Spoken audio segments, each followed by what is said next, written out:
பொம்பளைக்கு என்ன தெரியும்னா அந்த காலத்து என்ன பண்ணுவான், வயசுக்கு வந்துட்டா ஜோசிகாரனை பார்த்து கல்யாணம் பண்ணி வச்சிருவான்.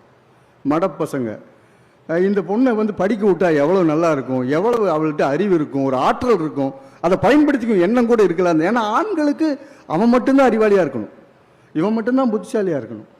ஆக என்னென்னா இந்த நேரத்தில் நான் என் முத்துலட்சுமி ரெட்டின்னு சொல்லப்படுகின்ற தமிழ்நாட்டுடைய முதல் பெண் டாக்டர் அந்த முத்துலட்சுமி ரெட்டியை நான் மறக்கவே முடியாது.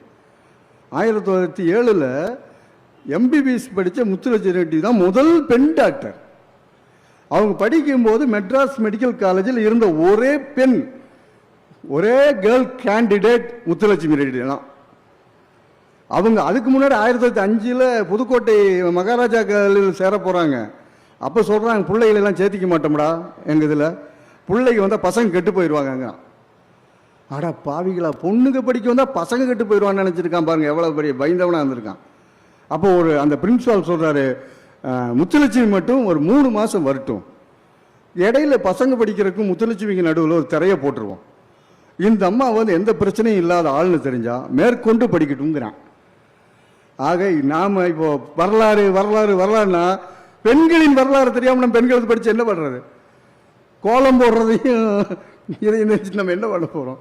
முத்துலட்சுமியின் வரலாறையும் நாகம்மாள் வரலாறையும் நீலாவதி அம்மையார் போன்ற வரலாறு தெரிஞ்சுக்கிறதுனா நம்ம இது பயன்படுங்கிறது தான். ஆக இந்த முத்துலட்சுமி தான் தமிழ்நாட்டில் தேவதாசி முறை ஒழிக்கப்பட வேண்டும் என்ற கடுமையாக போராடின மனுஷி. சாதியின் பேரால் பொட்டு கட்டி கோயிலில் இருந்து விடப்படுவார்கள் அந்த சமூகத்தை சேர்ந்த பெண்கள். அதை கேட்டாலே அந்த மாதிரி ஒரு சமூகம் அனுபவிச்ச கொடுமை யாருமே பார்க்க முடியாது, அவங்களை திருமணமே பண்ண முடியாது, கோயிலுக்கு நேர்ந்து விடப்பட்டு விடுவாங்க. இதற்கு எதிராக 1900 துவக்கத்திலிருந்தே கடும் போராட்டங்கள் நடக்குது. இங்கே நீதி கட்சியை சேர்ந்தவங்க போராடுறாங்க, தந்தை பெரியார் ஒரு பக்கம் போராடுறாரு, ஆளுக்கு ஒரு பக்கம் போடுறாங்க, மூவாளூர் ராமமூர்த்தி அம்மையார் போராடுறாங்க. டே ஒரு ஜாதியை மட்டும் ஏன்டா இப்படி பெண்களை படிக்க விடாம வாழ விடாம திருமணம் பண்ண விடாம இப்படி பண்றீங்க, யாருமே கேட்கல. சட்டமன்றத்திலையும் கூட இந்த பெண்கள் இதை நிறுத்திவிட்டால் எங்கள் கலைகளும் இதுவும் கெட்டு போயிடும் சொல்றதுக்கான ஆட்கள்லாம் இருந்தாங்க, நம்ம படிச்சிருக்கோம். ஆனால் 1947 தான் தேவதாசி ஒழிப்பு முறைங்கிற சட்டமே அமலுக்கு வருது.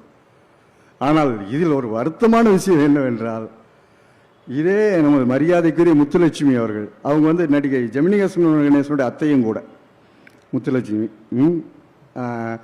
முத்துலட்சுமி அவர்கள் தனக்காக இப்படி ஒரு சுயமரியாதை இயக்கம் போராடிச்சு, தனக்காக பெரியார் ஒரு கிழவன் அங்கிருந்து குரல் கொடுத்தானே, எவ்வளோ பேர் இருக்கா என்னானே அப்படின்னு நினச்சும் கூட பார்க்கல. அவங்க சுயசரிதை எழுதும்போது அன்பிற்குரிய முத்துலட்சுமியினுடைய சுயசரிதையில் ஒரு இடத்தில்